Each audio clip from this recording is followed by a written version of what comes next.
Welcome back to the Gamecocks Football Captain's Log, brought to you by Morris Island Charters.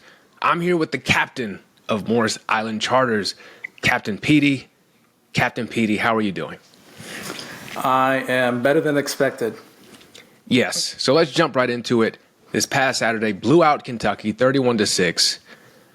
How in the world did this happen? What did I imagine the whole thing? Like, is this something I should be excited about? Please just help me understand. Well, if you were to go and look at like the stat box and everything, you would think that we dominated this game pretty handily on defense and offense, which is true to some extent, but mostly Kentucky shot themselves in the leg the entire game and continued to just make us look like we were national championship contenders because of just terrible play on their side. That's hilarious because I feel like that's kind of been the story of the Beamer era, is that no matter what, we always have Kentucky. Yeah, it's that has kind of been our rep for a while. Just we're going to win a game we shouldn't win because of basically somebody else fucked up to the point where they made it really hard for them to win. So thank you, Kentucky. All right, let's start off looking at the offense. What do they do differently as far as good and bad? Starting with Lenoris Sellers, 10 for 14, 166 yards, 2 touchdowns, and an interception, down to 8 carries this week for negative yards and 3 fumbles. Those are the stats. How did it look, though, when you were looking at it? It really looked like he was still trying to come into his own in the first quarter. Then second quarter kind of figured things out a little bit more. He got really lucky with those 3 fumbles that none of them, went to Kentucky. Basically, our tight ends saved the day. I think Michael Smith had picked up one, and maybe Josh Simon picked up one. But just really that it could have, those 3 fumbles could have turned the tide for us, and just by the luck of the chance, it didn't, which is probably how Kentucky continued to go downhill. Yeah, it was kind of scary to watch because, like you're saying, like that could have been a completely different ball game if we hadn't got back on those fumbles. Yeah. But I did feel good about how quickly he adjusted. Not that it was super fast, but it was quick for Gamecock football. But you can definitely sense still very inexperienced guy. Yeah, he's obviously still developing. He's not making great decisions all the time, but you can also see the progress that he's making. It's not going to be something that we're going to probably make us any kind of championship contender this year. But I would like really just to see this continue throughout the year. I'd like to see progress from him. And I think definitely showed signs of that happen, that, this going in the right direction. It felt like a nice step forward. College football now, I feel like everyone wants things to be instant, but that wasn't the case. And so this is just kind of how it goes. I think the guy that comes to mind for me is Connor Shaw. Mm-hmm. And he was not the Connor Shaw we knew and loved as a senior when he first started out. And so if we can just see that progression, like you're saying, then, man, next year, maybe the year after, we will smile permanently. Yeah. Connor Shaw, his first year, we were really relying heavily on Marcus Lattimore until his knee exploded. Yeah. And then he was basically just a game manager, and that's just not who Lenoris is, so he's not going to be like that. He's got a lot more talent, but his just decision-making has got to get better. Bad interception, never should have thrown that ball. Yeah. Just getting smarter over time. It's just got to have to be his biggest development. Yeah, and then is it weird to you? I feel like we heard a lot about the receivers coming in. We talked about them even week 1, Harbor and Jared Brown. But Mazeo Bennett looks like he might be the guy. Seems like he's the only guy. Yeah, I didn't want to go that far, but that is sadly true. Other than our tight ends, Josh Simon, and I think Smith had a 30-yard catch or something like that. Yeah. Our wide receivers are not real. They're doing a decent job. I think they did a better job this week as far as getting separation and also doing a little better blocking on the outside. But we didn't really show any flashes of like, oh, here's a breakout star. Yeah, my concern there is growing, but yeah, we're just going to enjoy the win. Before we move on, I want to say something about Harbor. Where the fuck is he? Yeah, that's such a good, like that's a big guy to lose, and we've lost. He's like 6'5", 312 pounds of muscle. It's like he's a ghost. Is he so fast? Yeah. So is he so fast that he's on the field? We just can't see him. Like, and I can't imagine why we don't. At least in the half, we're not just throwing one or two bombs just down the field with him just to see what happens. What have we got to lose other than, okay, maybe you take a sack or an interception, but if you throw it at 70 yards downfield, who cares? It doesn't matter. Interception. Yeah. No, because it doesn't make sense to me that he can be good enough to get reps last season. Yeah. And then this season, when the overall receiving core is that much worse, now he can't see the field. That seems insane. It's crazy. I don't understand what's going on. But no, so it's like, are we just trying to save him for the playoffs or something? Yeah. When we'll never see. Getting ready to make this national championship run really happen, we're going to pull him out, and he's going to save the day. He's going to lead us. I don't know. That is crazy. Maybe Beaver thinks he's not a great blocker or something, which obviously he wants our receivers to block a lot, but also in situational awareness, why are we not using him when we need a deep threat? Yeah, what I do know, I don't know as much about football as you. What I do know is that you don't have to be a great blocking receiver if we are throwing you the ball. Correct. You don't really have to worry about it. Go run in a straight line faster than everybody else, like we know you can do. When you're bigger, faster than everybody else, just throw the ball, just loft it. Let him go up and get the ball. You're like this. You're right. This is absolute insanity. I'm very curious to see if we ever get any answers about that, or we start seeing him. It kind of reminds me of last year when we just didn't see Mario Anderson. We didn't know that Mario Anderson even existed, like we do with Harbor.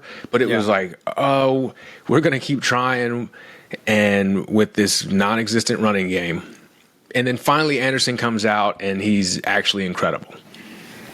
Yeah, it's just like it takes us 6 games to figure out how to use people in the right places sometimes, and which is a indictment on our coaching staff.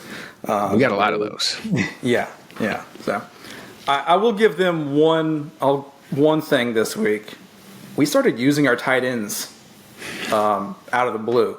Yes. And also put them in motion and use them on inside blocking, which I've never seen us do before, which really helped, I think, Sellers be able to keep the pocket and not have people in his face immediately. So I'll give if whoever, I don't know if that's Loggins or who came up with that idea, but kudos on that one front. How did the entire offensive line look to you this week?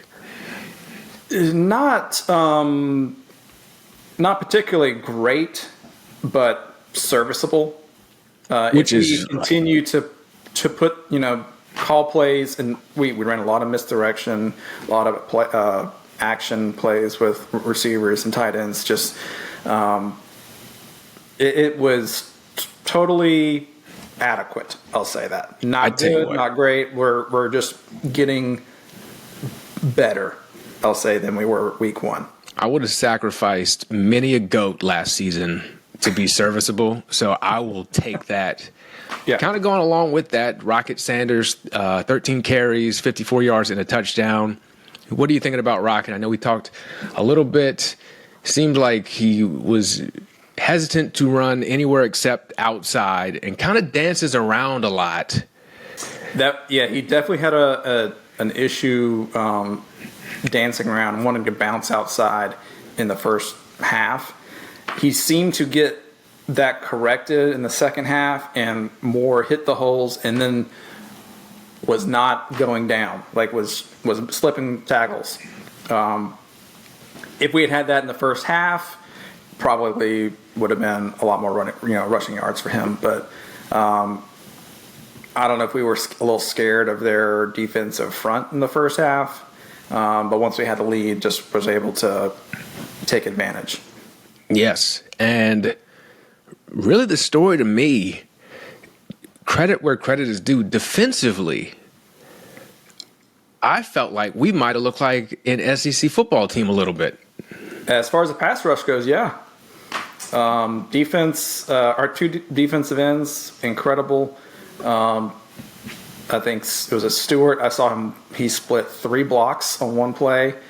I don't remember if it ended up being I don't think it got to be a sack, but he caused a hurry. But yeah, we can rush on a pass play. That is what we are good at. We still have struggled stopping the run up the middle, and partially due to bad calls on Kentucky's side. I don't know why they stopped calling that. Yeah. If they just kept doing that, they would have eventually wore us down in the middle, and would have been a closer game. Yeah. At least. So. And another thing, as far as the pass rush is concerned, the lack of holding calls against Kentucky was insane. I felt like I think we had 5 sacks as a team. It felt like it could have been at least twice as many. Stewart was getting held every time, and he still ended up with a sack. That was crazy. Yeah. Just like refs. They did with Clowney. They would never call holding calls on Clowney. I don't know what the deal is with that. Maybe they thought that Kentucky was shooting themselves in the foot enough. So I think they had 11. I think they had 11 penalties at some point. May have had more. Jeez. And on one drive, I think they probably had 50 yards in progression that they kept getting called back. Vandergriff was never comfortable. Anytime we dropped back, he was just getting annihilated. Can't really say. I don't know if he's good or what, or if Kentucky's offensive line is that terrible. But I think it's probably a little bit of both. Yeah, we held them because they brought in Wimsat, the backup, held them to 44 yards passing, and came away with 2 interceptions, including the return for a touchdown by Eamon Warry, who finally is showing signs of life. Yeah.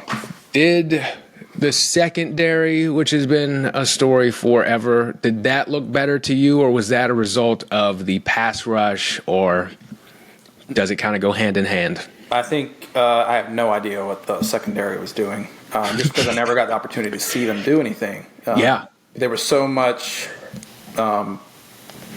pressure on Vandergriff that he never had an opportunity to get the ball down. I think he had 3 completions the entire game.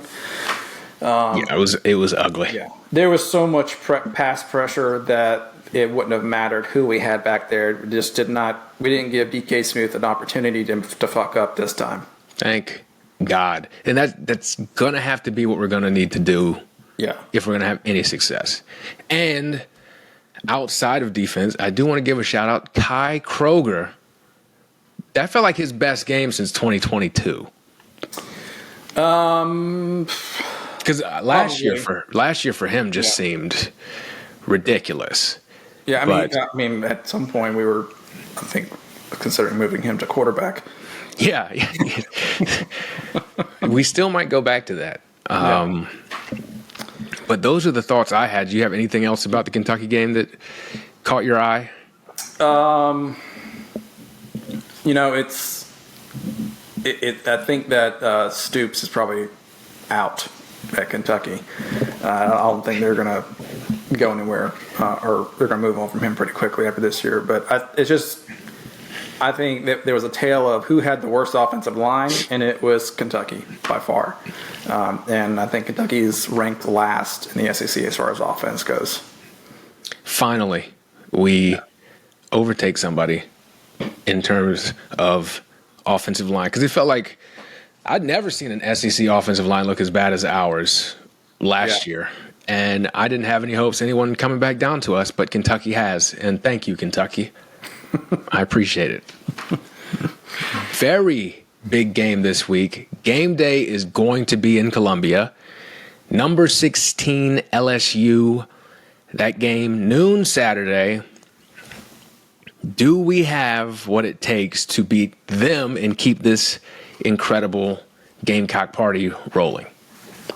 So from what I've seen, the line has come down. Like money is being bet on South Carolina this week. How much of that is just going to be recency bias? I don't know. If you didn't watch the game, you would think that we absolutely just dominated Kentucky, and it looks like that way on paper. But LSU, I have no idea what they are. They're last in the SEC as far as defense goes. They've given up an average of 371 yards per game. That's to Southern Cal and Nicholls State. Yeah.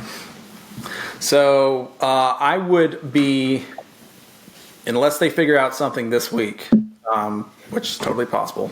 They've got really high recruits. I would expect us to be able to move the ball against them regardless. And their offense is, they're averaging 400 yards a game. They haven't. I don't know what to say about them really. They've had some struggles on offensive line. If we can get them behind the sticks and have them kind of like last week with Kentucky make it where they need to throw the ball, then I think we're going to have a really good chance to win this game. They can't run the ball for shit. Yes. They're averaging 88 yards a game. So hopefully that continues. And if we can put them into, third and 10 or third and 15, and just let Stewart and Kennard go at them, then that puts us in a great chance. Because we also, we need to make it where they're Nussmeier's uncomfortable, just like Brandon Griff was. Yeah, so that's really where I started to have hope, is when I looked at how well they run the ball, and I was like, oh, they don't run the ball. Yeah. Because that's, like we were just saying, that's our biggest weakness defensively outside of covering receivers. But we are great at rushing the passer. The big thing, Nussmeier and Kyron Lacey, his receiver, they're incredible. They've got 4 touchdowns this year so far. Nussmeier has thrown for 8 total.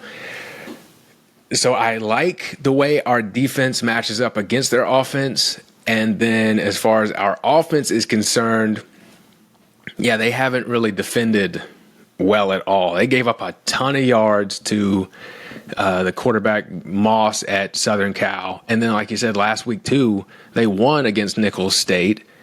But it wasn't. Yeah, it wasn't like, when you think LSU Nicholls State, you're like, okay, this is 73-0 or something. Yeah, they pulled away in the second half. It was not a good looking game for them.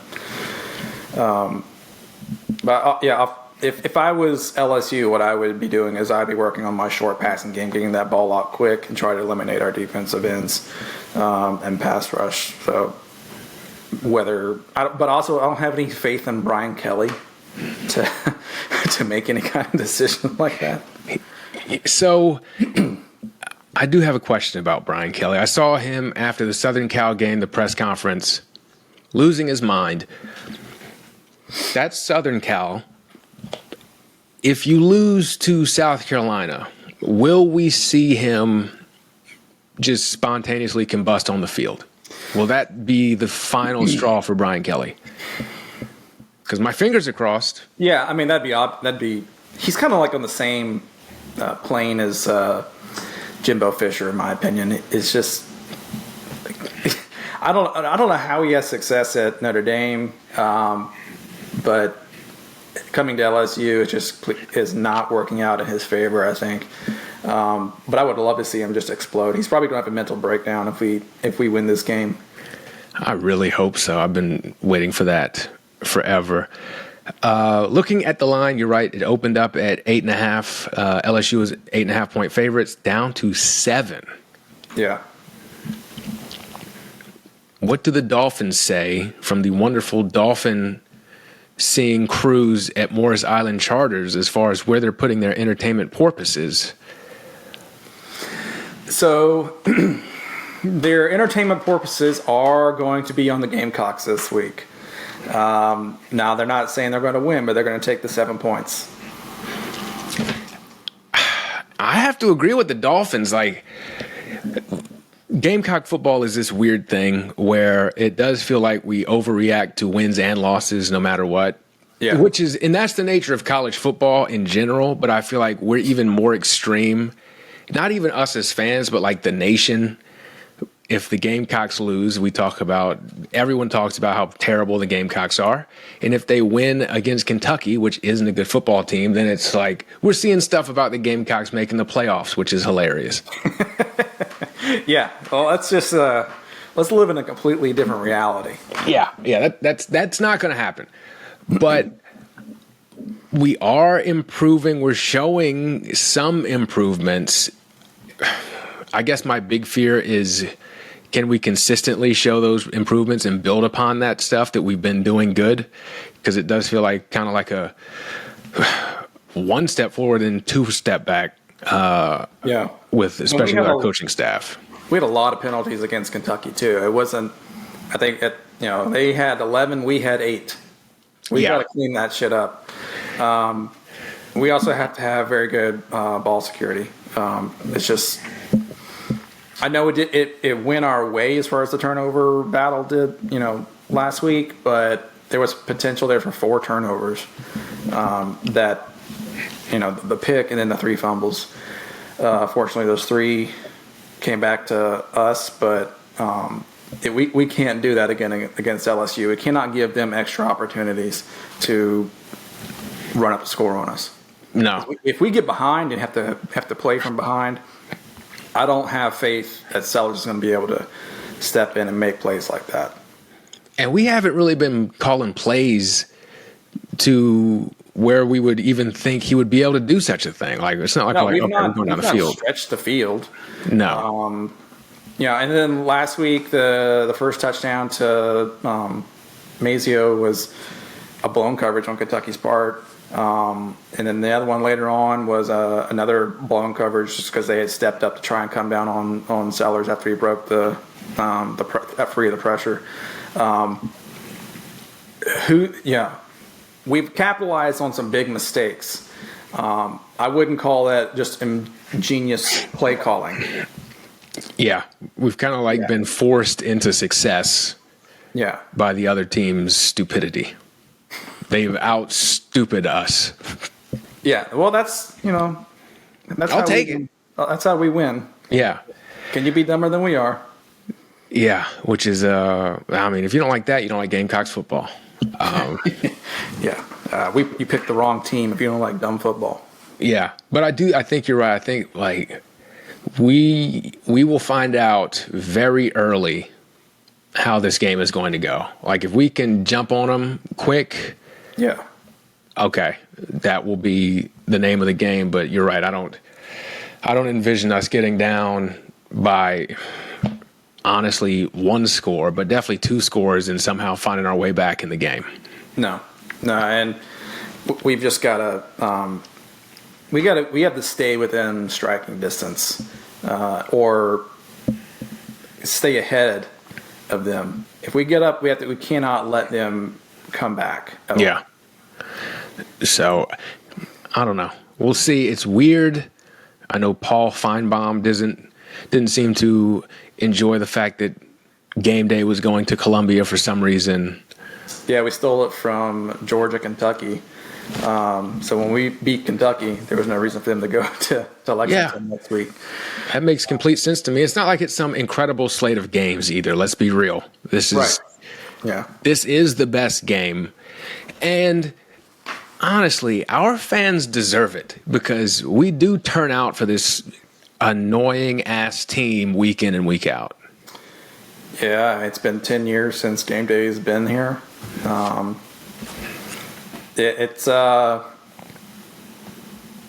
would love to see some kind of semblance of our fandom being rewarded. Yes, it's been so long. Even in wins, it's like so horrible to watch. Yeah, you can't even really enjoy a win. Right. The losses are terrible. So we've let us just have this one. Especially, it's just as likely that we lose every remaining game. So just let us have this one. Just please, I'm begging you. Paul. Paul. Why do you exist, Paul? He might have the worst show on TV. Exactly. Whoop-de-damn-do. People call you in and rant. That's not anything. Okay? Ridiculous. This is an anti-Paul Feinbaum show. All right. Yeah. Is there anything else we didn't cover now that we have shat all over Feinbaum as well?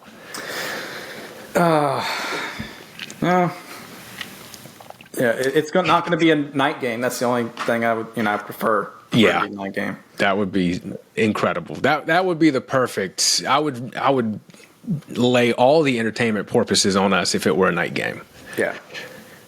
But well, we did it last week too. What time do you have to start drinking to enjoy this game if you were to drink? I think this will be a very entertaining game. So maybe don't start drinking quite as early, but 10 o'clock. Okay. You're going to want to see what's going to happen. Roll into it, happy and, feeling good. Maybe by halftime you can be obliterated if it's not going well. I like that. Like maybe like a mimosa or two leading into it. Bloody Mary. Yep. And then you see how things are going. And if you need to hit that hard left or starboard or whatever they call it on the boats. Start pounding the mimosas or whatever by second quarter if it's not going well. Then you can do it. All right. Well, I like that. Thank you for joining us again. If you want a tour in the Low Country area from the greatest sea captain in the history of the world, who was also a Gamecock football fan, check that information out in the show notes. Petey does a fantastic job. He'll take you to meet the Dolphins who tell him about the games. Other than that, we will catch you next week. Bye-bye.